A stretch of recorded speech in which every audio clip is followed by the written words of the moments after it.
Vull destacar que em quedo amb la pregunta que ens ha llançat el senyor Purró i que ha tingut bastant d'èxit i impacte, i és que volem un ric al territori o un territori ric. Jo crec que com a Consell Nacional de la Joventut de Catalunya tenim clara la resposta.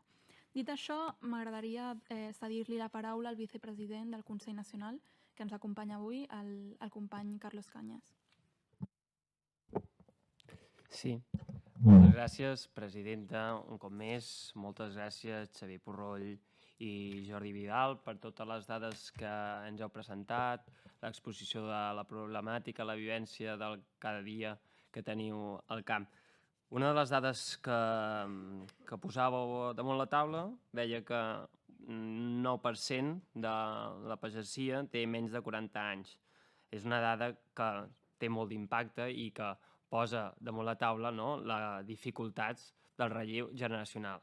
No? Ara mateix estem en una situació en crisi en la qual hi ha un augment dels costos, els costos pugen, els costos dels fertilitzants, del gasoil, l'electricitat, les llavors, el planter, etc.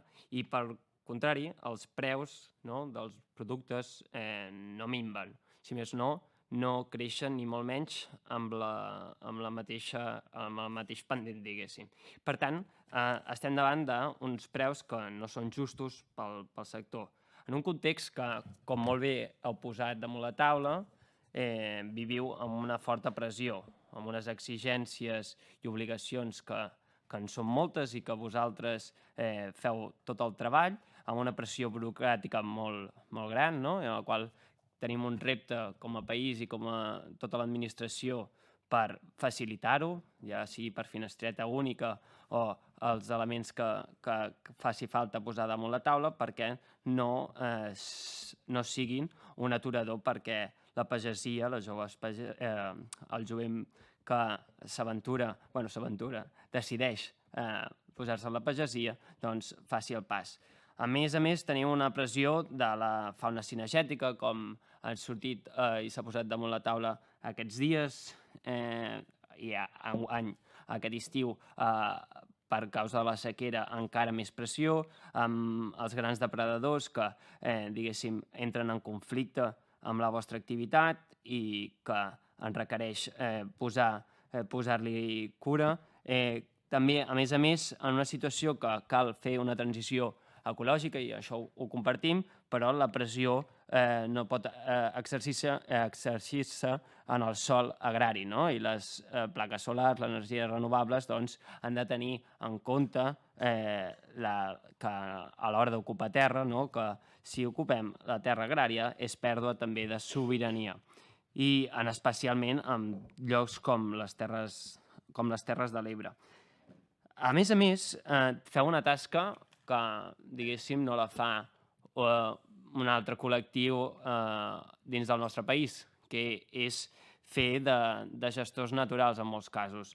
Davant de la pèrdua de biodiversitat, sortia en el document del 2020 que feia la Generalitat i posava que la gran pèrdua, l'extinció d'espècies en la qual ara mateix estem vivint, la principal causa és pels canvis d'usos del sòl, amb una homogenització dels usos del sòl, amb una pèrdua de sòl agrari i un augment de la superfície de boscos.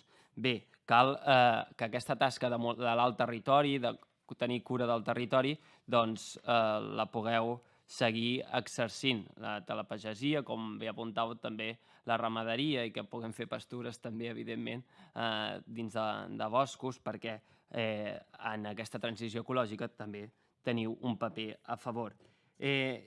També, i ja per anar acabant, davant la inestabilitat ara mateix econòmica que vivim i també una crisi ecològica, és important, doncs, garantir aquest relleu. Aquest relleu també passa per un accés a la terra i que una vegada per totes hi hagi un banc de terres que sigui funcional i que pugueu accedir-hi amb liquiditat per la pagesia.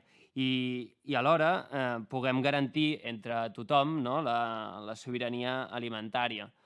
Tant una cosa com l'altra ens avança, fa passes de gegant cap a una resiliència com a comunitat.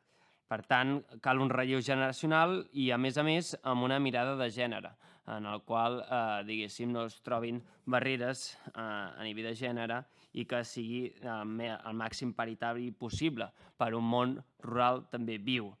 Diguéssim que al cap i a la fi, i seguint la mateixa frase que sembla que ha tingut tant impacte, és pertinent per avançar cap a un territori ric.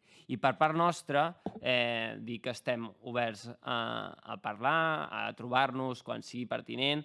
La darrera Assemblea General Ordinària que vam celebrar, vam aprovar una resolució en el qual deia que la pagesia diem prou i, per tant, abracem qualsevol proposta que puguem treballar i traslladar i reivindicar perquè la pagesia sigui sent un sector viu i, en tant que un sector viu, tinguem un país també viu. Gràcies.